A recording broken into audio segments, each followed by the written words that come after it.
Baik pemirsa, Anda masih di program Damai Indonesiaku. Setelah kita tadi mendengarkan pemaparan dan tausiah dari Ustadz Syahdan, betapa kita sebagai hamba Allah betul-betul butuh untuk beribadah kepada Allah Subhanahu wa taala. Lalu hal-hal apa saja yang membatalkan pahala ibadah kita? Ustadz Amir Faisal insya Allah akan menjelaskan kepada kita semuanya. Fadal Abi. Bismillahirrahmanirrahim. Assalamualaikum warahmatullahi wabarakatuh.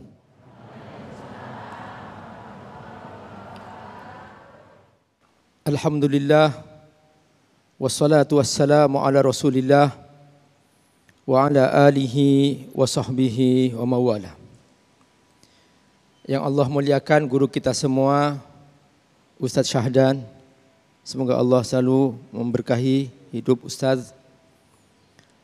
Yang kita cintai semua, Mas Sofyan, Masya Allah. Tadi suaranya mirip seperti suara Mas Agung, luar biasa Mas Sofyan. Dan semua yang hadir pada kesempatan ini di Masjid Darussalam dan seluruh pemirsa Damai Indonesiaku TV One dimanapun Anda berada. Saudaraku, hidup ini untuk amal. Iyyaka na'budu wa iyyaka nasta'in. Amal ada dua. Pertama, ibadah, iyyaka na'budu. Yang kedua, minta pertolongan, nasta'in. Kalau hanya sang hamba sibuk ibadah, tetapi tidak pernah minta kepada Allah, ini hamba yang sombong. Karena Allah murka kepada seseorang yang merasa tidak butuh Allah Subhanahu wa ta'ala. Rasulullah SAW bersabda, "Man lam yas'alillah yaghdab alaih." Orang yang malas minta kepada Allah, Allah murka.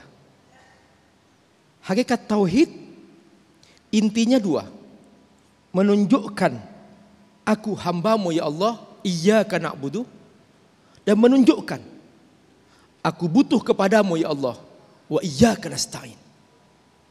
Sang hamba dalam beramal jangan sekali-kali menyekutukan Allah Subhanahu wa ta'ala. A'udzu billahi minasyaitonir rajim. Fawailun lil musallin alladzina hum an salatihim sahun alladzina hum yura'un wa yamna'unal ma'un. Orang solat saja, siapa yang mengingkari solat? Tidak ada. Solat ini baik, pasti. Tapi Allah tolak karena dia menyertakan makhluk dalam sholatnya. Ingin dipuji makhluk, ingin dibilang aku orang soleh. Maka ternyata kemudian amal itu ditolak. Ada sebuah hadis sahih dalam Sahih Bukhari. Salasun yub'atsu yaumal qiyamah.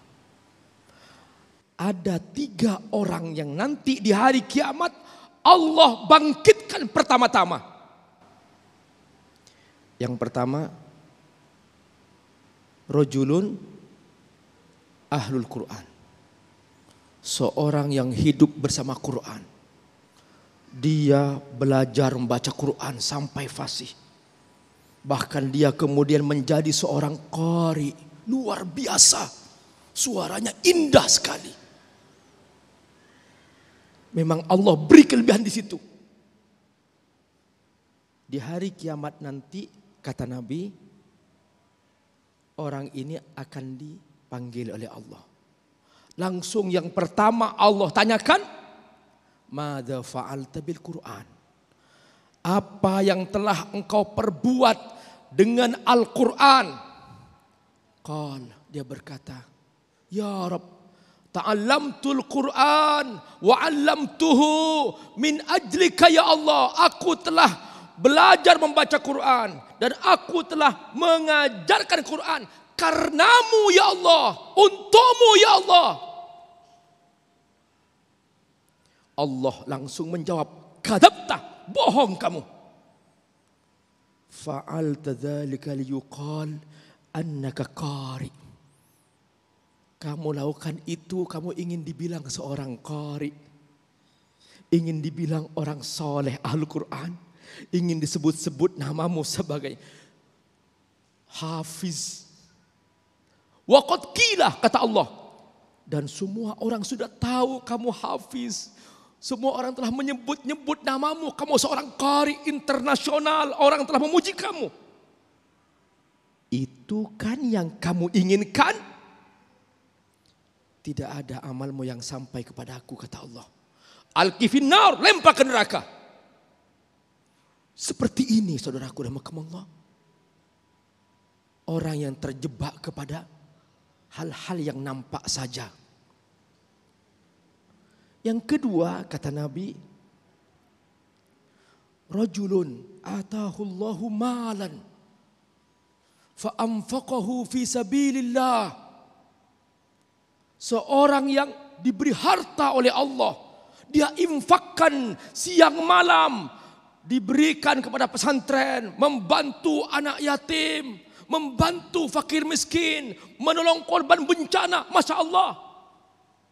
Ketika nanti dipanggil oleh Allah di hari kiamat, yang pertama Allah tanyakan, madza fa'alta bimalik? Apa yang telah kau perbuat dengan hartamu itu? Aku sengaja menitipkan harta itu kepadamu, kata Allah. Apa yang kau perbuat? Dia mengaku dengan lisannya. Karena waktu itu memang masih dibuka Allah lisan. Sebab nanti tiba saatnya ada orang yang memang dia lidahnya sudah ditutup oleh Allah. Yang berbicara tangannya. Karena dia berdusta terus. Nah ini masih dibuka oleh Allah. Diberi kesempatan untuk dia menyampaikan dengan lidahnya. Dia berbohong di depan Allah. Disangkanya Allah tidak tahu isi hatinya. Apa kata Allah? Aku tahu apa yang kamu lakukan. Dan kamu tidak berbuat untuk aku. Kamu melakukan itu ingin dibilang sebagai orang yang dermawan. Wa qad qila, dan telah dilakukan itu. Alqifin nar, lempar ke neraka. Maka lempar ke neraka. Yang ketiga saudaraku, tentang seorang pejuang yang nasibnya sama. Mengakui di depan Allah, dia berjuang karena Allah. Allah tolak dan Allah lempar ke neraka. Inilah dia bahaya ketika amal tanpa iman kepada Allah dan tanpa ikhlas kepada Allah. Tertolak sebesar apapun itu amal. Ditolak oleh Allah subhanahu wa ta'ala. Masya Allah, luar biasa sekali. Suatu jadi muhasabah bagi diri kita sendiri, bahwa satu menjadi perenungan tersendiri bagi diri kita sendiri, bahwa apa yang dipaparkan oleh Abina Ustadz Amir Faisal tadi, segala amalan-amalan yang kita lakukan jangan-jangan ini merupakan syirik kecil bagi diri kita, atau bahkan ujub yang terselubung atau tidak sadar kita alami selama ini. Inilah ternyata yang justru membatalkan pahala-pahala ibadah kita. Nah, saya yakin pemirsa, di segmen 3 dan juga 4 nanti banyak sekali pertanyaan-pertanyaan, khususnya para jamaah yang ada di sini, mengenai amalan-amalan saja, apa saja yang justru itu membatalkan pahala kita. Tetaplah bersama kami di Damai Indonesiaku.